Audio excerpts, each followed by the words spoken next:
وعن مالك بن انس رحمه الله وسلم قال قال رسول الله صلى الله عليه وسلم تركت فيكم امرين لن تزلوا ما تمسكتم بهما کتاب اللہ و سنت رسوله او كما قال علیہ الصلاۃ والسلام۔ ایک مرتبہ تمام حضرات درود شریف پڑھ لیں۔ نبی کریم صلی اللہ علیہ وسلم کا ارشاد ہے من صلی علیہ مرۃ صلی اللہ علیہ عشر مرات، کہ جو مجھ پر ایک مرتبہ درود بھیجتا ہے اللہ تبارک و تعالی 10 مرتبہ اس پر رحمتیں نازل فرمائے۔ یہ ہے درود کی فضیلت اور اہمیت۔ محترم حضرات اور حاضرین مجلس،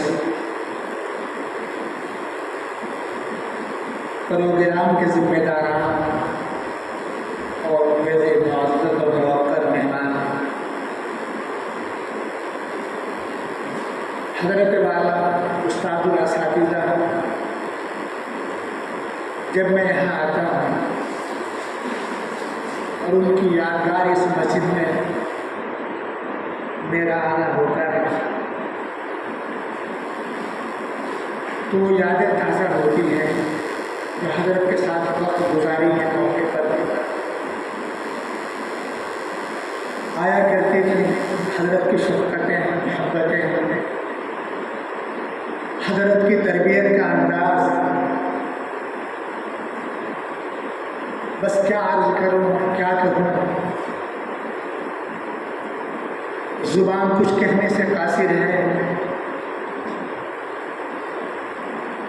آپ کی محبت اور شفقت مجبور کرتی ہے کہ میں اس قسم کے پروگرام میں جو حضرت کی یادگار کے موقع پر حضرت کی یادگار میں کیے جاتے ہیں ان میں حاضر ہوں۔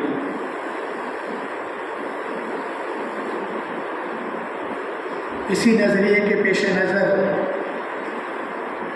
آپ حضرات کے سامنے حاضر ہوا ہوں اور حکم کی تعمیل کی خاطر قرآن مقدس کی ایک آیت اور نبی کریم صلی اللہ علیہ وسلم کے 2 چھوٹے چھوٹے ارشادہ گرامی آپ حضرات کے گوش گزار کیے ہیں۔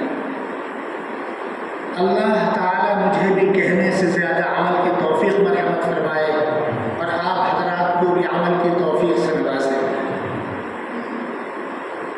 اصل چیز عمل ہے۔ علم واقعی بڑی اہمیت کا حامل ہے، اس سے انکار نہیں کیا جا سکتا۔ اسی کی بنیاد پر اللہ رب العزت نے حضرت آدم علی نبینا وعلیہ الصلاۃ والسلام کو مسجود ملائک بنایا، لیکن میرا علم کافی نہیں ہے، ضرورت عمل کی ہے۔ علم عمل کو دعوت دیتا ہے۔ اگر علم کے مطابق عمل کیا جاتا ہے تو علم بھی باقی رہتا ہے، اور اگر علم پر عمل نہ کیا جائے تو کچھ دنوں کے بعد علم بھی رخصت ہو جاتا ہے۔ اصل چیز ماننا ہے، جاننا نہیں ہے۔ نبی کریم صلی اللہ علیہ وسلم کو یہود اور نصارہ اچھی طرح جانتے تھے۔ قرآن مقدس نے اس کی وضاحت کی ہے کہ وہ اپنے بچوں سے بھی زیادہ نبی کریم صلی اللہ علیہ وسلم کو اور آپ کی نبوت کو جانتے تھے۔ یعرفونہ کما یعرفون ابناءہم، لیکن یہ جاننا ان کے لیے کارگر نہیں ہوا، مفید ثابت نہیں ہوا۔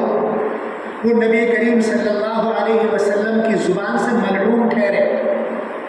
قرآن مقدس میں ان پر لعنت بھیجی گئی۔ معلوم ہوا جاننا صرف کارگر نہیں ہے، ماننا اصل ہے۔ صحابہ کرام نے نبی کریم صلی اللہ علیہ وسلم کو جاننے کے بعد مانا، آپ کی رسالت کا اقرار کیا، آپ کے اشاروں پر ناچے، آپ نے جو کرنے کو کہا اس کو کیا، اور جس کو بچنے کے لیے فرمایا اس سے بچے۔ چنانچہ وہ مقتدائے امت کہلائے۔ ان کے بارے میں مقولہ مشہور اور زبان زد علماء و محدثین ہیں، الصحابہ کلہم عدول، صحابہ سب کے سب عادل، ثقہ، معتبر، قابل بھروسہ، بلکہ وہ امت کے لیے نمونہ۔ اس لیے بات سننے تک کافی نہیں ہے، عمل کرنے کی جدوجہد ضروری ہے۔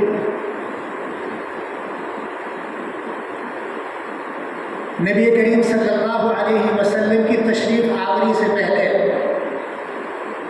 جب بھی دنیا میں ضلالت اور گمراہی نے پیر پسارے اور امت کو اپنی لپیٹ میں لیا تو باری تعالیٰ نے اپنے فضل و کرم سے لوگوں کی ہدایت کے لیے، انسانیت کی بقا کے لیے اور بندوں کو اپنے سے جوڑنے کے لیے ہادی اور اپنے پیغمبر بھیجے۔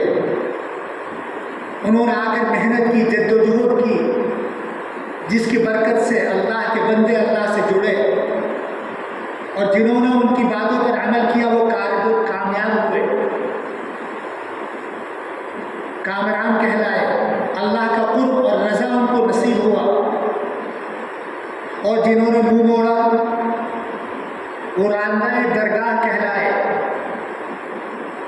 کچھ کو دنیا ہی میں عذاب دے دیا گیا، کسی پر پتھر برسائے گئے، کسی کو پانی میں غرق کر دیا گیا، کسی کو تیز تند ہوا کے ذریعے برباد کر دیا گیا۔ بہرحال ابتدائے آفرینش سے اللہ کی یہ عادت رہی ہے کہ جب بھی ضلالت و گمراہی نے پیر پھیلائے تو اللہ نے کوئی ہادی اور پیغمبر بھیجا۔ خاتم النبیین محمد عربی صلی اللہ علیہ وسلم کی تشریف آوری سے پہلے ایک نبی آتا جاتا، اس کی جگہ دوسرے لے لیتا، وہ جاتا تو تیسرا آتا، یہ سلسلہ چلتا رہا۔ اس زمانے میں انبیاء ایک قوم کے لیے بھیجے جاتے تھے، ایک علاقے کے لیے بھیجے جاتے تھے، وہ اپنے علاقے میں کام کرتے تھے، ایک خاص محدود قوم اور خاص علاقے کے لوگوں میں وہ کام کرتے تھے، وہی لوگ ان کے امتی کہلاتے تھے اور یہ ان کے پیغمبر اور رسول کہلاتے تھے۔ بالآخر نبی کریم صلی اللہ علیہ وسلم کا زمانہ آیا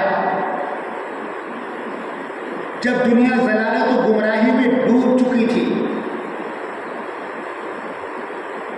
نورانیت دور دور تک محسوس نہیں ہوتی تھی، تاریکی ہی تاریکی تھی۔ ایسے عالم میں اللہ تبارک و تعالیٰ نے نبی کریم صلی اللہ علیہ وسلم کو مبعوث فرمایا، اور آپ کی نبوت صرف مکے کے لیے نہیں، صرف مدینے کے لیے نہیں، صرف عرب کے لیے نہیں، بلکہ پوری دنیا کے لیے آپ کی نبوت رہی۔ اسی لیے آپ کو عالمگیر نبی اور ہمہ گیر نبی کہا جاتا ہے۔ قیامت تک کے لیے آپ کی نبوت اور تمام لوگوں کے لیے آپ کی نبوت، انسان اور جنات سب کے آپ نبی، اور قیامت تک کے لیے آپ نبی۔ اب آپ کے بعد کوئی نبی آنے والا نہیں ہے، لیکن وقت موعود آیا اور آپ بھی اس دنیا سے پردہ فرما گئے، دنیا سے تشریف لے گئے۔ اب نبی تو کوئی آنے والا تھا نہیں، آپ کی لائی ہوئی اللہ کی کتاب جس کو آپ اور ہم قرآن مقدس سے یاد کرتے ہیں، اور دوسرے آپ کی ذات ستودہ صفات سے نکلی ہوئی تعلیمات، آپ کے ارشادات، آپ کے اعمال، آپ کا کردار، آپ کا زندگی گزارنے کا طور و طریقہ، یہ آپ ہمارے درمیان چھوڑ کر گئے۔ گویا کہ یہ دونوں چیزیں قرآن مقدس اور آپ کی سیرت، جس کو آپ مختصر لفظوں میں سنت کہہ سکتے ہیں، یہ دو چیزیں ہمارے درمیان چھوڑ کر گئے۔ گویا کہ یہ آپ کے نائب ہیں، آپ کے قائم مقام ہیں۔ جس طرح آپ کی زندگی میں آپ کی بات کو ماننا، آپ جس چیز سے روکتے اس سے رکنا، ضروری اور فرض تھا، کامیابی کا ضامن تھا، کامرانی تک پہنچانے والا تھا۔ اسی طریقے سے آج آپ کی تشریف لے جانے کے بعد قرآن مقدس کو مضبوطی سے تھامنا، سنت نبوی علیہ صاحب الصلاۃ والسلام پر مکمل عمل پیرا ہونا کامیابی کی ضمانت ہے، اللہ کے قرب اور اس کی رضا کا وسیلہ اور ذریعہ ہے۔ جس نے ان دونوں کو مضبوطی سے تھاما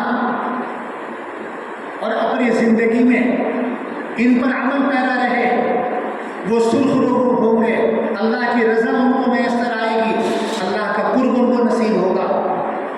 اور جنہوں نے سنت سے منہ موڑا بلکہ خلاف سنت عمل کو اپنی زندگی میں جگہ دی، وہ خائب اور خاسر ہوں گے، ناکام ہوں گے۔ اس لیے کہ شریعت ایک نظام کا نام ہے جس میں حبہ برابر دوسری چیز کی گنجائش نہیں ہے۔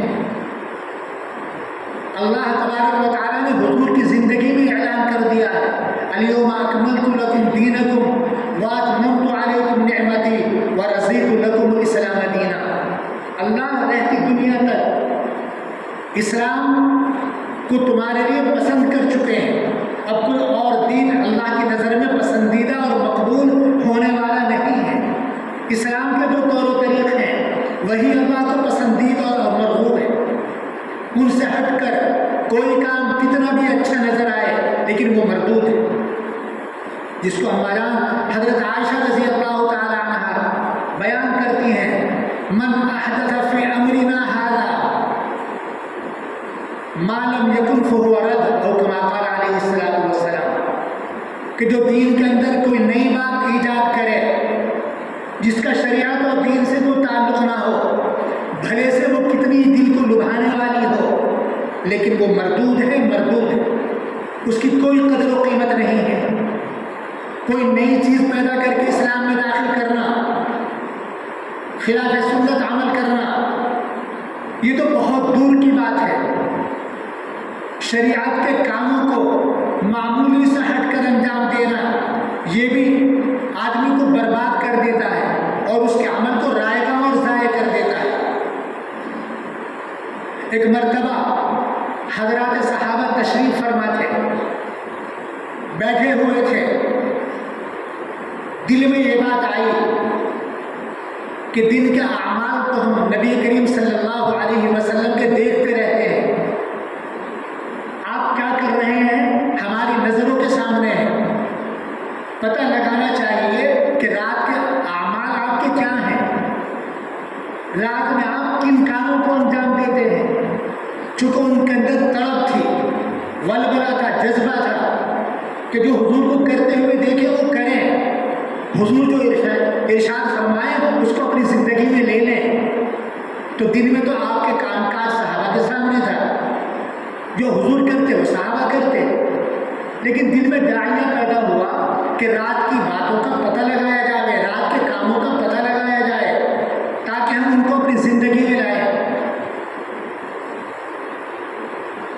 3 صحابی جن میں ایک حضور کے جگری دوست حضرت عثمان ابن مظعون رضی اللہ تعالی عنہ تھے،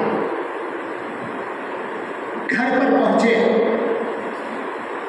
اتفاقی بات کہ نبی کریم صلی اللہ علیہ وسلم موجود نہیں تھے۔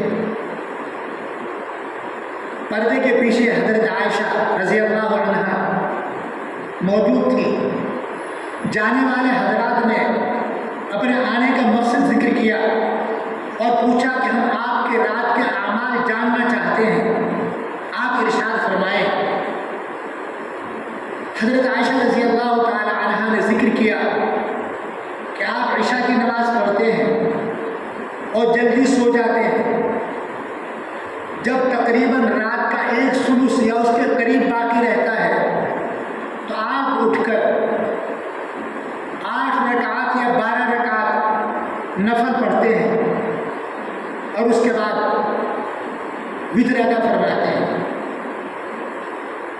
انسان تھے، بشر تھے، انسانیت کے تقاضے دل میں یہ بات پیدا ہوگی کہ اتنا بڑا آدمی، اللہ کا محبوب اور چہیتا، خاتم الانبیاء والمرسلین، اور بس 8 رکعت نماز پڑھتا ہے، 12 رکعت نماز پڑھتا ہے، اتنی مختصر سی عبادت. جیسا کہ ہم لوگ ہیں نا کہ جتنے دیندار کو دیکھیں گے تو اسی پر نظر رہے گی کہ کتنے دین کا کام کر رہا، اس کا کام جو کر رہا وہ کم نظر آئے گا. اپنے اوپر نظر نہیں ہوتی کہ ہم کیا کر رہے ہیں. جو کچھ کرنے والا ہوتا ہے، دینداری کا جذبہ جس کے اندر ہے، اس پر ہر ایک کی نظر. ذرا سی لفزش اور بس وبال پڑا. بہرحال وہ بھی انسان تھے، دل میں وہم اور وسوسہ پیدا ہوا کہ نبی کریم صلی اللہ علیہ وسلم کو بہت عبادت کرنی چاہیے، اور آپ صرف 8 رکعت پڑھتے ہیں، 10 رکعت پڑھتے ہیں، باقی سو کر گزارتے ہیں. لیکن صحابہ کرام تھے، اللہ تبارک و تعالیٰ نے ان کو حضور کی صحبت کے لیے منتخب کیا تھا. حضرت علامہ انور شاہ صاحب رحمۃ اللہ علیہ فرماتے ہیں کہ میں نے بہت مطالعے اور ورد گردانی کے بعد اس بات کا پختہ یقین کر لیا کہ اللہ تبارک و تعالیٰ کو جتنی محبت صحابہ کرام سے تھی، دنیا میں کسی اور سے نہیں رہی. اللہ کو جتنی محبت صحابہ کرام سے رہی ہے، اتنی کسی سے نہیں ہوئی. یہی وجہ ہے کہ ان سے کوئی لفزش ہوتی ہے تو وہ معافی نہیں مانگتے، اور اللہ پہلے ہی اعلان کرتے ہیں وَلَقَدْ عَفَا اللَّهُ عَنْكُمْ. غزوہ احد میں کچھ چوک ہو گئی تھی جس کی بنا پر ناکامی کا سامنا ہوا، لیکن ابھی صحابہ نے توبہ نہیں کی، استغفار نہیں کیا، اور اللہ نے یہ قرآن میں آیت اتار دی وَلَقَدْ عَفَا اللَّهُ عَنْكُمْ. اللہ نے تمہارے گناہ کو معاف کر دیا. یہ محبت کی دلیل ہے، علامت ہے. بہرحال اللہ کے محبوب اور چہیتے کے بارے میں اس قسم کا وہم اور خیال دل میں آنا کوئی اچھی بات تو تھی نہیں. اللہ نے فوراً دستگیری کی اور دل میں یہ بات پیدا ہوئی کہ اللہ نے آپ کے بارے میں تو یہ آیت اتار دی قد غفر اللہ لک ما تقدم من ذنبک وما تأخر، کہ اللہ نے آپ کے اگلے پچھلے سارے گناہ معاف کر دیے، ساری لفزشیں آپ کی دور فرما دی. تو اگر آپ کچھ بھی نہ کریں تب بھی آپ کے لیے کافی اور کافی ہے. کوئی ضرورت کچھ کرنے کی آپ کو نہیں رہی. جب اللہ نے ببانگ ڈھول قرآن مقدس میں صاف ہی اعلان کر دیا آپ کے اگلے پچھلے گناہ اور لفظ سب معاف. کرنا تو ہمیں چاہیے. ہمارے بارے میں کوئی ایسی خبر نہیں ہے، ہمارے بارے میں کوئی ایسا اعلان نہیں ہے، تو کامیابی کے لیے ہمیں کچھ کرنا چاہیے نا. آپ کو تو کچھ کرنے کی ضرورت نہیں، پھر بھی جو کچھ آپ کر لیں وہ زائد ہی زائد ہے. یہ اللہ کی طرف سے ان حضرات کے لیے رہنمائی تھی. نبی کے بارے میں ایسی سوچ کوئی اچھی چیز نہیں تھی. اللہ نے فوراً دستگیری کی، مدد فرمائی اور دل میں داعیہ پیدا ہو. اب تینوں حضرات نے قسم کھائی کہ میں آج سے ہمیشہ روزہ رکھوں گا، کبھی افطار نہیں کروں گا. ایک نے قسم کھائی کہ میں رات بھر نماز پڑھا کروں گا، بستر کا منہ تک نہیں دیکھوں گا. تیسرے نے قسم کھائی کہ میں بیوی کے پاس نہیں جاؤں گا، بس عبادت میں زندگی گزاروں گا. یہ تینوں حضرات گفتگو کر رہے ہیں. اما جان حضرت عائشہ رضی اللہ تعالی عنہا پردے کے پیچھے سے سن رہی ہیں. نبی کریم صلی اللہ علیہ وسلم تشریف لائے. اما جان نے پورا واقعہ نبی کریم صلی اللہ علیہ وسلم سے نقل فرمایا بلا کسی تاخیر کے. نبی کریم صلی اللہ علیہ وسلم اپنے جگری دوست حضرت عثمان بن مظعون رضی اللہ تعالیٰ عنہ کے گھر تشریف لائے اور اندر جانے کی بجائے دروازہ پکڑ کر کھڑے ہو گئے. ظاہر بات ہے کہ جگری دوست، قریبی تعلق والا تو اجازت تک نہیں لیتا، وہ تو براہ راست اندر جاتا ہے، بے تکلفی ہوتی ہے، محبت کا اظہار کرتا ہے. نبی کریم صلی اللہ علیہ وسلم کا دروازے پر رک جانا حضرت عثمان بن مظعون کو کھٹک گیا کہ دال میں کالا ہے، آج دوست اندر نہیں آ رہے. فرمایا یا رسول اللہ کیا گستاخی ہو گئی؟ کیا آپ اندر تشریف نہیں لائے؟ آئیے تشریف لائیے۔ آپ نے خفگی کے لہجے میں فرمایا کہ عثمان تم نے یہ کہا ہے کہ میں بیوی سے الگ تھلگ رہوں گا اور بس اللہ کی عبادت کیا کروں گا؟ تو حضرات جھوٹ تو بولتے نہیں تھے، کہا کہ ہاں یا رسول اللہ، کہا تو ہے۔ تو آپ نے فرمایا اما واللہ انی لاخشاکم للہ واتقاہ لہ،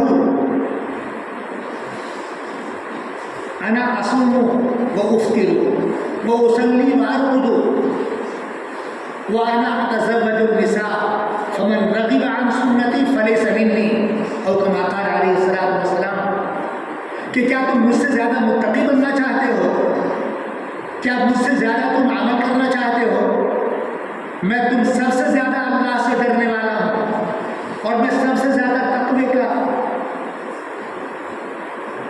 ذمہ دار ہوں، سب سے زیادہ متقی ہوں، سب سے زیادہ خشیت کے باوجود، سب سے زیادہ تقوی کے باوجود میں روزہ بھی رکھتا ہوں، افطار بھی کرتا ہوں، نماز بھی پڑھتا ہوں، آرام بھی کرتا ہوں، میں نے بیویوں سے شادی بھی کر رکھی ہے، ان کا بھی حق ادا کرتا ہوں۔ سنو، جس نے میری سنت سے اعراض کیا اس کا میرا کوئی لینا دینا نہیں، وہ ہماری جماعت سے خالی۔ ان حضرات نے کسی خلاف سنت کام کرنے کا ارادہ نہیں کیا تھا، بس یہ تھا کہ عبادت میں زیادہ مشغولیت کا ارادہ کیا تھا، کہ دنیا سے بالکل بے رغبت ہو کر، دنیا کو خیر بات کہہ کر، دنیا سے منہ موڑ کر بس اللہ سے لو لگائیں گے، اللہ کی عبادت کریں گے، اسی کے سامنے سر جھکائیں گے، ہر وقت اسی کی یاد میں مشغول رہیں گے۔ لیکن یہ طریقہ اللہ کے رسول کے طریقے کے خلاف ہے۔ عبادت تو بری چیز نہیں ہے، لیکن یہ عبادت کا طریقہ اللہ کے رسول صلی اللہ علیہ وسلم کے طریقے کے خلاف تھا۔ اس بنا پر آپ نے اس پر نکیر فرمائی اور خفگی کا اظہار فرمایا، اور فرمایا کہ صرف عبادت کر کے دنیا سے بے رغبتی، خلوت کو اختیار کر لینا، یہ اسلام میں پسندیدہ نہیں ہے۔ لا رہبانیت فی الاسلام۔ اگر صرف عبادت پسندیدہ ہوتی اور دوسرے حقوق کی پامالی کو مضر نہ ہوتی تو اللہ کے رسول رہبانیت کی اجازت دیتے، لیکن صرف عبادت کا نام اسلام نہیں ہے۔ اسلام نام ہے مجموعے کا، متعدد چیزوں کے گلدستے کا، سلمن قطع کا، واعف عمن ظلم کا، واحسن الی من اساء الیک۔ اور ایک روایت میں آپ نے فرمایا ان لنفسک علیک حقا وان لزوجتک علیک حقا وان لزوجک علیک حقا وان لعینک علیک حقا، وہ کما قال علیہ الصلوۃ والسلام۔ بیوی کا بھی حق ہے، اس کو بھی ادا کرو، مہمانوں کا بھی حق ہے، اس کو بھی نبھاؤ، تمہارے رشتہ داروں کا بھی حق ہے، اس کو بھی ادا کرو۔ ان سب کے باوجود اللہ کے حقوق کو بھی ادا کرو، یہ ہے کمال، یہ ہے اسلام، یہ ہے شریعت کا حکم۔ اس سے ہٹ کر کوئی بھی طریقہ اپنایا جائے گا وہ شریعت کے خلاف ہوگا اور اس کے اندر نورانیت نہیں ہوگی۔ نورانیت سنت کے اپنانے میں ہے، حضور کے طریقے کے اپنانے میں ہے۔ اب ہمارے درمیان نبی کریم صلی اللہ علیہ وسلم تو موجود نہیں ہے، لیکن اللہ کی مقدس کتاب قرآن مجید ہمارے درمیان ہے، آپ کا قول کریم سنت ہمارے درمیان ہے، جس کے بارے میں آپ نے فرمایا دو چیزیں تمہارے درمیان چھوڑ کر جا رہا ہوں، جب تک تم ان کو مضبوطی سے تھامے رہو گے ہرگز گمراہ نہیں ہوگے، اور اگر تم نے ان سے منہ موڑا تو پھر تمہاری خیر نہیں۔ خلاف سنت عمل کتنا بھی اچھا لگے لیکن وہ تاریکی ہے، گمراہی ہے، اس سے آدمی کامیاب نہیں ہو سکتا۔ اس لیے آپ نے فرمایا کل بدعۃ ضلالہ وکل ضلالۃ فی النار۔ ہر بدعت یعنی خلاف سنت عمل، بدعت کا مطلب خلاف سنت کام، گمراہی ہے، اور ہر گمراہی جہنم میں لے جانے والی ہے۔ اس کو اللہ کے قرب کا وسیلہ سمجھنا، اللہ کی رضا کا ذریعہ سمجھنا، یہ دھوکہ ہے، فریب ہے۔ اللہ کے رسول صلی اللہ علیہ وسلم نے اس کو پسند نہیں کیا۔ شیطان خلاف سنت کام کو دین کا رنگ دے کر ملمہ سازی کے طور پر ہماری نظروں میں اس کو اچھا بنا دیتا ہے، اور ہم اس کے فریب میں آ کر اس کو اچھا سمجھ کر کرنے لگتے ہیں۔ میرے عزیزوں، بزرگوں، اچھا کام وہ ہے جس کو اللہ کے رسول نے کہا، جس کا تذکرہ قرآن میں موجود یا سنت نبوی میں موجود۔ اس سے ہٹ کر جو بھی کام ہو، کتنا بھی اچھا لگے، مردود ہے۔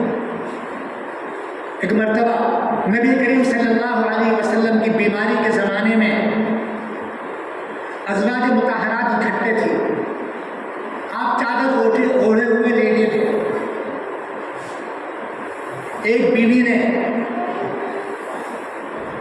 اپنے سفر کا تذکرہ شروع کیا اور کہنے لگی کہ میں شام کے علاقے میں سفر کر کے گئی تھی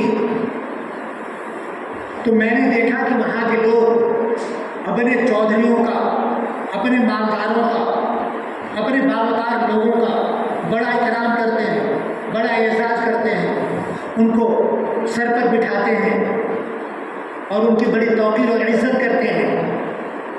آپ کو تو اللہ تبارک و تعالیٰ نے رسول بنایا، اور رسول ہی نہیں خاتم الرسول والانبیاء بنا کر بھیجا، تو آپ زیادہ حقدار ہیں کہ آپ کی تعظیم کی جائے، توقیر کی جائے، آپ کے لیے سجدہ کیا جائے۔ آپ نے فوراً اپنا سر اٹھایا اور فرمایا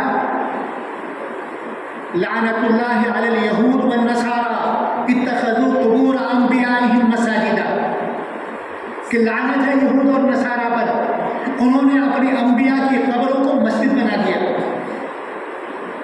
اشارہ اس طرف تھا کہ یہ شیطانی وسوسہ ہے، شیطانی حربہ ہے، اس سے بچنا، اور تم میری قبر کو مسجد مت بنا لینا، میری قبر پر سجدہ مت کرنے لینا، یہ لعنت کا سبب ہے۔ تمہاری نظر میں تو اچھا لگ رہا ہے کہ جیسے وہ لوگ اپنے بڑوں کی توقیر اور تعظیم میں سجدہ کرتے ہیں، ان کو سر پر بٹھاتے ہیں، اس کے لیے سب کچھ کر گزرتے ہیں، تو ہم بھی اپنے نبی اور محبوب اور شہید اللہ کے رسول کے لیے بھی سجدہ کریں۔ آپ نے اس پر نکیر فرمائی۔ سنت تو وہ ہے جو آپ نے کیا یا کرنے کا حکم دیا، اس کے علاوہ کتنا بھی کوئی عمل ہمیں اچھا لگے وہ مردود ہے۔ اتباع نام تو ماننے کا ہے، اللہ نے جو فرما دیا اس کو مانے۔ صحابہ کرام نے مان کر دکھلا دیا، اسی لیے وہ جو جاہل قوم تھی، پزمردہ قوم تھی، گئی گزری قوم تھی، لوگوں کے سر پر چڑھ کر بولی، عزت نے ان کے قدم چومے، وہ قوم کے سربراہ بنے، لوگوں نے ان کے طور و طریق کو اپنایا، لیکن انہوں نے مان کر دکھلایا۔ ہجرت میں آپ تشریف لے جا رہے ہیں، مکہ چھوڑ رہے ہیں، دشمنوں کی یلغار ہے، آپ کی طاق میں لوگ لگے ہوئے ہیں۔ حضرت علی کرم اللہ وجہہ سے فرمایا تم میرے بستر پر سو جانا، میرے پاس یہاں کے لوگوں کی کچھ امانتیں ہیں، کل کو وہ امانتیں دے کر تم مدینے چلے آنا۔ بے تأمل، بغیر کسی پس و پیش کے حضور کے بستر پر لیٹ گئے۔ آج کوئی بزرگ، کوئی سربراہ اپنے مرید کو اس کا شیخ کہے تو کہے گا اپنی جان کی تو فکر ہے، اب مجھے جو حکومت ڈال رہے ہیں، اپنے آپ کی ہمت تو بستر پر سونے کی ہونے گئی، دشمنوں کی یلغار ہے، حملہ بولیں گے، مجھے یہاں لٹا کر جا رہے ہیں، مرنے کے لیے میں ہی رہ گیا ہوں، ہزار باتیں بنائیں گے، عمل نہیں کریں گے۔ حضرت علی بے چھو چرا لیٹے۔ حضرت وحشی جنہوں نے نبی کریم صلی اللہ علیہ وسلم کے محبوب چچا کو بے دردی کے ساتھ قتل کیا تھا، بعد میں مسلمان ہو جاتے ہیں، اسلام لے آتے ہیں، نبی کریم صلی اللہ علیہ وسلم کی خدمت میں حاضر ہوتے ہیں. آپ نے فرمایا وحشی تمہیں دیکھ کر میری چچا کی یاد تازہ ہو جاتی ہے، کیا یہ ممکن ہے کہ تم مجلس میں میرے سامنے نہ بیٹھو؟ قربان جائیے ان حضرات پر. روایت میں آتا ہے سامنے بیٹھنا تو بات کی بات، زندگی بھر حضور صلی اللہ علیہ وسلم کے سامنے سے ہی گزرے. اسی لیے تو ان کے لیے کہا گیا رضی اللہ عنہ ورضوا عنہ. ہے کوئی ایسی اتباع کرنے والا، ایسا ماننے والا؟ ہم ہوتے تو کہتے لو ہم تو ان کی خاطر جو ہوا سو ہوا، ان کے مذہب میں داخل ہو رہے ہیں، ان کی بات مان رہے ہیں، ان کی شریعت کو اپنا رہے ہیں، اور ان کے دل اب بھی کینہ کپٹ سے بھرا پڑا ہے، یہ اب بھی پرانی باتوں کو اپنے دل میں رکھے ہوئے ہیں. ایسی ایسی ہزار باتیں بناتے ہیں. لیکن قربان جائیے ان حضرات پر، انہوں نے مانا اور ہم لوگوں کے لیے ماننے کا نمونہ چھوڑا. جب شریعت کو ایسے بنائیں گے تو پھر انشاءاللہ رضی اللہ عنہ ورضوا عنہ کا لقب پائیں گے، اللہ کی رضا ہمیں حاصل ہوگی. لیکن بس من مانی اگر کرنے لگے، جو چیز اچھی لگی اسی کو شریعت مان لیا. ہم نے دیکھا اغیار خوشی کے موقع پر ڈی جے بجاتے ہیں، باجا گاجا بجاتے ہیں، ہم بھی ان کی دیکھا دیکھی کرنے لگے. وہ اپنے بڑوں کو سجدہ کرتے ہیں، ہم بھی سجدہ کرنے لگے. وہ دیوتاؤں سے مورتیوں سے منتیں مانگتے ہیں، ہم بھی اپنے بزرگوں سے اللہ کے ولیوں سے منتیں ماننے لگے. یہ بالکل خلاف سنت عمل ہے. کرنے والی ذات خدا کی ہے، اور جو طریقہ نبی کریم صلی اللہ علیہ وسلم نے یا قرآن مقدس نے ذکر نہیں فرمایا اس کے اندر خیر ہو نہیں سکتی. اس لیے عزم کریں، ارادہ کریں کہ انشاءاللہ اپنی زندگی میں قرآن مقدس کو لائیں گے، سنت نبوی پر عمل پیرا رہیں گے. خلاف سنت کام کوئی بھی سامنے آئے، بھلے سے کتنا بھی اچھا لگے، لیکن اس سے گریز کریں، اس سے اپنے آپ کو بچائیں گے. بچے کو جلتی ہوئی آگ بڑی پیاری لگتی ہے، وہ اس کی طرف لینے کے لیے ہاتھ بڑھاتا ہے، لیکن ماں اس بچے کے ہاتھ کو پکڑ کر کھینچ لیتی ہے. بچہ اس کو دشمنی محسوس کرتا ہے، وہ روتا ہے، بلبلاتا ہے، لیکن کیا ماں اس کی دشمن ہے؟ ماں کو محبت ہے، پیار ہے، شفقت ہے، وہ چاہتی ہے سلامت رہے، عافیت سے رہے، کسی مصیبت کا شکار نہ ہو جائے. باوجود آگ کی چمک دمک کے وہ اس کو پکڑنے نہیں دیتی. ایسے ہی محترم بزرگوں اور دوستوں، ہماری عقل ناقص، ہماری فہم اور فراست ناقص، ہماری سوجھ بوجھ کم. اللہ کے رسول صلی اللہ علیہ وسلم نے جو کچھ فرما دیا، اللہ نے جو کچھ فرما دیا وہی صحیح ہے، وہی صحیح ہے، اسی میں کامیابی ہے، اسی میں اللہ کی رضا ہے، اور اسی میں جنت کا راستہ ہے. اس کو اپنائیں گے تو جنت پائیں گے، اللہ کی رضا نصیب ہوگی، اللہ کے غضب اور قہر سے بچ کر رہیں گے. اس کے خلاف اگر خلاف سنت عمل ذرا سا بھی کیا تو وہ زندگی کو برباد کرنے کے لیے، عمل کو اکارت کرنے کے لیے کافی اور وافی ہے. آدمی کو سچا بننے کے لیے زندگی بھر سچ بولنا پڑتا ہے، لیکن جھوٹا ہونے کے لیے ایک مرتبہ جھوٹ بول دو، جھوٹا ہونے کے لیے کافی. اس لیے خلاف سنت عمل جس کے بارے میں اللہ کے رسول صلی اللہ علیہ وسلم نے فرمایا کلو بدعت ضلالہ، کہ ہر بدعت گمراہی ہے. بدعت کہتے کس کو ہیں؟ ویسے تو اس کے معنی انوکھا کام، نیا کام، لیکن ہر نئے کام کو اگر بدعت کہا جائے تو پھر تو قرآن مقدس پر اعراب لگانا بھی غلط، قرآن مقدس میں نقطے لگانا بھی غلط. حضور کے زمانے میں تو قرآن پر اعراب تھا نہیں، وصل، فصل اور دوسری علامات اس میں لگانا غلط نہیں. ایسا نہیں، ہر نیا کام بدعت نہیں، بلکہ ہر وہ نیا کام جو قرآن مقدس میں مذکور نہ ہو، سنت میں اس کا تذکرہ نہ ہو، نبی کریم صلی اللہ علیہ وسلم کی زندگی میں اس کا ثبوت نہ ہو، اس کو دین سمجھ کر کرنا، یہ ہے بدعت. قرآن پر اعراب لگانا، اس کا مقصد قرآن کو صحیح صحیح پڑھنے کے طریقے کو رائج کرنا ہے، ورنہ عجمی لوگ غیر عرب بغیر اعراب کے نہیں پڑھ سکتے۔ اگر اعراب قرآن پر نہ ہوتے تو کیا قرآن پڑھا جا سکتا تھا؟ خود عربوں نے غلطی کی ہے، جب قرآن پر نقطے نہیں تھے تو ایک عربی نے پڑھا الف لام میم ذالک الکتاب لا ریب فیہ، لا ریب فیہ ہے نا، نقطے تجوید نہیں، لا ریب فیہ پڑھ دیا۔ تو جب ان سے غلطی ہو سکتی ہے تو عجمی لوگ بغیر نقطوں کے بغیر اعراب کے کیا پڑھ سکتے ہیں؟ بغیر وقف اور وصل کے علامتوں کے صحیح پڑھ سکتے ہیں؟ ممکن نہیں۔ تو یہ تو ضرورت تھی، اس کو ضرورت کے پیش نظر کیا گیا، اور کسی اہم کام کے لیے جو کام ضروری ہوتا ہے وہ بھی ضرورت کا درجہ لے لیتا ہے۔ مثلا نماز کے لیے وضو بنانا ضروری ہے، طہارت کا حاصل کرنا فرض ہے، لیکن وضو ہوگا کب؟ جب پانی موجود ہو۔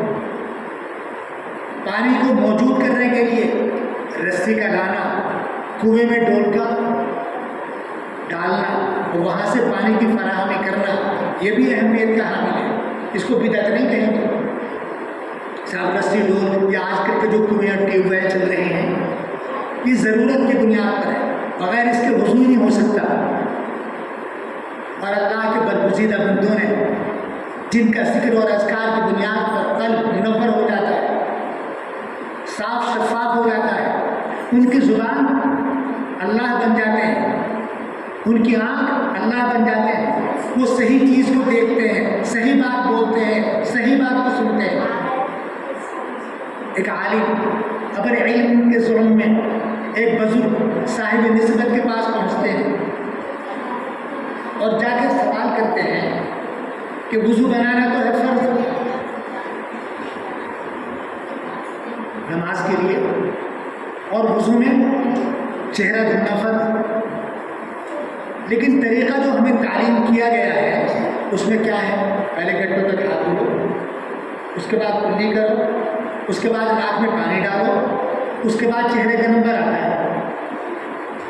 تو وہ صاحب یہ سمجھ رہے تھے کہ ذکر و اذکار میں مشغول رہتے ہیں، علم تو زیادہ ہے نہیں، بزرگ بنے بیٹھے ہیں۔ جا کر ان سے سوال کیا کہ حضرت ایک سوال در پیش ہے، اجازت ہو پوچھوں؟ کہا کہ ہاں پوچھو۔ کہنے لگے کہ وضو کے اندر چہرہ دھونا فرض، تو اس کو ہاتھ دھونے، کلی کرنے اور ناک کے بعد کیوں رکھا ہے شریعت میں؟ فرض کو پہلے ہونا چاہیے تھا نا، کلی کرنا، گٹوں تک ہاتھ دھونا اور ناک میں پانی چڑھانا، یہ تو سنت ہے، سنت کو پہلے کیوں رکھا؟ فرض ہونا چاہیے تھا نا اہمیت کے خلاف۔ لیکن اللہ والوں کی شان ہی کچھ اور ہوتی ہے، اللہ ان کے قلب کو منور کر دیتا ہے۔ کہا ایک لڑکا خادم ان کو استنجے کے لیے ڈھیلے پکڑا رہا تھا، کہا کہ اس بچے سے پوچھ لو۔ یہ عالم صاحب یہ تو بزرگوں کو کچھ اہمیت نہیں دے رہے تھے اپنے علم کے ظلم میں، سوچا یہ بچہ کیا بتائے گا جو ڈھیلے پکڑا رہا ہے حضرت کو۔ لیکن حضرت نے کہا پوچھو، 2-3 مرتبہ کہا، تو انہوں نے اس بچے سے سوال کیا، بھائی بتاؤ کہ چہرہ دھونا فرض، کلی کرنا، ناک میں پانی چڑھانا، ہاتھ کو دھونا سنت، تو فرض کو بعد میں سنتوں کو پہلے کیوں رکھا؟ اس بچے نے جواب دیا کہ حضرت وضو کرنے کے لیے مائع طہور ضروری ہے، وانزلنا من السماء ماء طہورا، یعنی صاف شفاف پانی جس کے اندر پاک کرنے کی صلاحیت بھی ہو۔ اور مائع طہور وہ کہلاتا ہے جس کے رنگ میں تبدیلی نہ آئی ہو، جس کی بو میں تبدیلی نہ آئی ہو، اور جس کے ذائقے میں تبدیلی نہ آئی ہو، ذائقہ بھی درست، اس کا رنگ بھی درست، اور اس کا رنگ روپ بھی اچھا۔ اگر ان تینوں وصفوں میں سے کوئی ایک وصف بدل گیا اس پانی سے وضو جائز نہیں، مائع طہور نہیں رہتا۔ تو اللہ تبارک و تعالیٰ نے پہلے ہاتھ دھونے کا حکم دیا تاکہ ہاتھوں میں رکھ کر آنکھوں سے دیکھ لیں کہ پانی کا رنگ تو بدلا ہوا نہیں. رنگ کا پتہ کس سے لگتا ہے؟ دیکھ کر لگتا ہے نا. تو ہاتھ میں لے کر آنکھ سے دیکھیں گے کہ پانی کا رنگ ٹھیک ہے کہ نہیں. لیکن ذائقہ تو پتہ ہاتھ میں لینے سے چلے گا. اس کے بعد حکم دیا منہ میں دے کے دیکھو, ذائقہ تو نہیں بدلا, ذائقہ بھی ٹھیک, رنگ بھی ٹھیک, لیکن کہیں بدبو تو نہیں اس میں. کیا منہ بدبو کو بتلائے گا؟ آنکھ بدبو کو ظاہر کرے گی. اس لیے تیسرا حکم کیا ہے کہ ناک میں پانی چڑھاؤ. جب اطمینان ہو گیا, رنگ بھی ٹھیک, ذائقہ بھی ٹھیک اور بدبو بھی نہیں, اب اس سے وضو بناؤ. وضو کا آغاز چہرے کے دھونے سے ہو. سجدے رہ گئے, یہ ہے اللہ والوں کی خصوصیت. اللہ ان کے قلب کو منور کر دیتا ہے اور فریب دینے والے ان کے سامنے خود فریب کھا جاتے ہیں. وہ کسی کے فریب میں نہیں آتے. لیکن یہ صفت کب پیدا ہوتی ہے؟ جب اللہ کی اطاعت و فرما برداری, اس کے رسول کی فرما برداری اور اس کے کہنے پر عمل کرنا, جن چیزوں سے اس نے روکا اس سے گریز کرنا, یہ صفت آدمی اپنے اندر پیدا کر لیتا ہے. اس کے بعد وہاں سے ہٹ کر وہ طالب علم ملا, وہ بچہ ملا, مولانا صاحب نے اس بچے سے کہا کہ بیٹا ذرا دوبارہ بتلانا, مجھے یاد نہیں رہا, میں کاپی میں نقل کر لوں, نوٹ کر لوں تاکہ مجھے یاد رہے, میں بھی یاد کر لوں. وہ جواب ذرا دوبارہ بتلانا. بچے نے کہا کون سا جواب؟ کہنے لگے جو تم نے حضرت کے پاس بتلایا تھا. کہ کون سے حضرت کے پاس؟ ارے تمہارے پیر جی جو ہیں کہ مجھے کچھ پتا نہیں. یہ اللہ والوں کا باطنی تصرف ہوتا ہے. یہ ان بزرگوں کی کرامت تھی, لیکن اس کرامت کو دیکھ کر ہم ان کو سجدہ کرنے لگے. شریعت میں اس کی اجازت نہیں. احترام کا جو طریقہ بتلایا, دل میں عظمت رکھو, دل میں احترام کرو, ان کے لیے دعا مانگو, ان جیسے صفات اپنے اندر پیدا کرنے کی کوشش کرو. یہ ہے انسانیت کا کمال, اور یہ ہے ہمارے اور آپ کے لیے ضروری. پہلا بات شاید لمبی ہوتی جا رہی ہے, مختصر سا پروگرام ہوتا ہے. میری گزارش یہ ہے کہ سب عزم کریں, ارادہ کریں کہ کوئی نئی چیز سامنے آوے اور وہ ہمارے سامنے شریعت دکھلائی دے, تو اپنے بڑوں سے, علماء سے پوچھ لیں کہ یہ شریعت ہے کہ نہیں. اگر شریعت ہو تو عمل میں لاؤ, اور اگر شریعت نہ ہو تو بھلے سے کتنا بھی اچھا لگے اس کو ٹھکرا دو, اس سے اپنے آپ کو بچاؤ. اور یہ اللہ کے برگزیدہ بندے ہیں, ان کا اکرام, ان کا احترام اسی حد تک جس حد تک اللہ کے رسول نے ہمیں بتلایا, بس برقرار رکھیں, اس سے آگے بڑھنے کی کوشش نہ کریں. اللہ تبارک و تعالی ہم سب کو عمل کی توفیق سے نواز دے اور صحیح سمجھ عطا فرما دے. وآخر دعوانا الحمد للہ رب العالمین.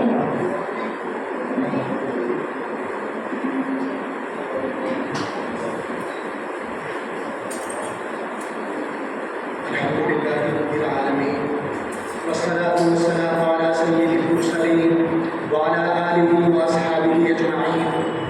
الحمد لله رب العالمين والصلاة والسلام على سيد المرسلين وعلى آله وأصحابه أجمعين. اللهم وفقنا لما تحب وترضى واجعل آخرتنا خيرا من الأولى. اللهم أرنا الحق حقا وارزقنا اتباعه وأرنا الباطل باطلا وارزقنا اجتنابه. اللهم صل على سيدنا محمد وعلى آل سيدنا محمد صلاة تنجينا بها من جميع الأحوال والآفات وتقضي لنا بها جميع الحاجات وتطهرنا بها من جميع السيئات وترفعنا بها أعلى الدرجات وتبلغنا بها أقصى الغايات من جميع الخيرات في الحياة وبعد الممات. إنك مجيب الدعوات ورافع الدرجات يا قاضي الحاجات ويا كافي المهمات ويا دافع البليات ويا حل المشكلات. أغثنا يا إلهي إنك على كل شيء قدير. أغثنا يا إلهي إنك على كل شيء قدير. أغثنا يا إلهي إنك على كل شيء قدير. الہ العالمین ہمارے گناہوں کو معاف فرما, خطاؤں کو درگزر فرما. اے اللہ تم ہمارے حالات سے بخوبی واقف ہے. پروردگار رحمت کی نظر فرما، رحمت کی چادر میں ڈھانپ لے۔ اے اللہ ہمارے اعمال کو نہ دے، اپنی رحمت پر نظر فرما۔ تیرا ہی تو فرمان ہے غلبت رحمتی علی غضبی، تیری رحمت تیرے غضب پر غالب ہے۔ پروردگار عالم اپنی رحمت کی چادر میں ڈھانپ لے، آج تک کے گناہوں کو معاف فرما دے، زندگی کے جو لمحات باقی ہوں اپنی مرضیات کو گزارنے کی توفیق عطا فرما دے۔ اے اللہ ہماری ضرورتوں کو غیب سے پورا فرما دے۔ پروردگار عالم تو نے ماضی میں بڑے بڑے برگشتہ راہوں کو راہ پر لگایا ہے، یہی نہیں کہ وہ راہ پر آئے بلکہ ان کو ولی کامل بنایا ہے۔ ہم بھی تیرے سامنے ہاتھ کے ساتھ ہیں، پروردگار بے سہارا ہے۔ اے اللہ بے سہاروں کا سہارا تو ہے، ہم تجھ سے بھیک مانگتے ہیں، ہماری جھولیوں کو مرادوں سے بھر دے، ہماری جائز تمناؤں کو پورا فرما دے، تمام مسلمانوں کی جان و مال اور عزت و آبرو کی حفاظت فرما، دشمنان اسلام کو ہدایت سے نواز دے، جو محروم ہدایت ہے ان کے شر فتنے سے ہماری اور پورے عالم کے مسلمانوں کی حفاظت فرما، بیماروں کو شفا سے نواز دے، ناداروں کو قوت عطا فرما دے۔ اے اللہ بیماروں کو شفا سے نواز دے، ناداروں کو قوت عطا فرما دے، بے روزگاروں کو بہتر روزگار مرحمت فرما، جو باروزگار ہیں ان کی روزی میں خیر و برکت عطا فرما۔ اے اللہ ہم سب کو اپنا برگزیدہ بندہ بنا لے۔ اے اللہ تجھ سے کوئی نہیں پوچھے گا، فعال لما یرید، لا یسأل عما یفعل، آپ کی شان ہے۔ اے اللہ ہمارا کام بن جائے گا، اے اللہ تیرے خزانے میں کمی نہیں آئے گی، جو مقروض ہیں ان کے قرضے کی غیر سے ادائیگی کے فیصلے فرماتے ہیں۔ پروردگار جب تک زندہ رہے باعزت زندہ رکھنا، اے اللہ اپنے علاوہ کسی کا دست نکل نہ کرنا، کسی کا محتاج نہ کرنا، جنہوں نے دعا کے لیے کہا ہے یا لکھا ہے یا ان کا ہم پر حق ہے، ہم سب کی جائز تمناؤں کو پورا کروا دے۔ ہمارے پر کوئی مشکل حضرت حادثہ درجات عالیہ سے واسطے، اے اللہ بلند درجات مرحمت فرما دے، ان کے فیض کو عام جاری اور ساری فرما۔ ہم سب کو اے اللہ ان کے ارشادات سے، ان کی تحریرات سے، ان کے ملفوظات سے بھرپور فائدہ اٹھانے کی توفیق عطا فرما۔ ربنا آتنا فی الدنیا حسنہ وفی الآخرۃ حسنہ وقنا عذاب النار۔ اللهم إنا نسألك من خير ما سألك من نبيك محمد صلى الله عليه وسلم، ونعوذ بك من شر ما استعاذك من نبيك محمد صلى الله عليه وسلم، وأنت المستعان وعليك البلاغ ولا حول ولا قوة إلا بالله۔ ربنا تقبل منا إنك أنت السميع العليم وتب علينا إنك أنت التواب الرحيم۔ سبحان ربك رب العزة عما يصفون۔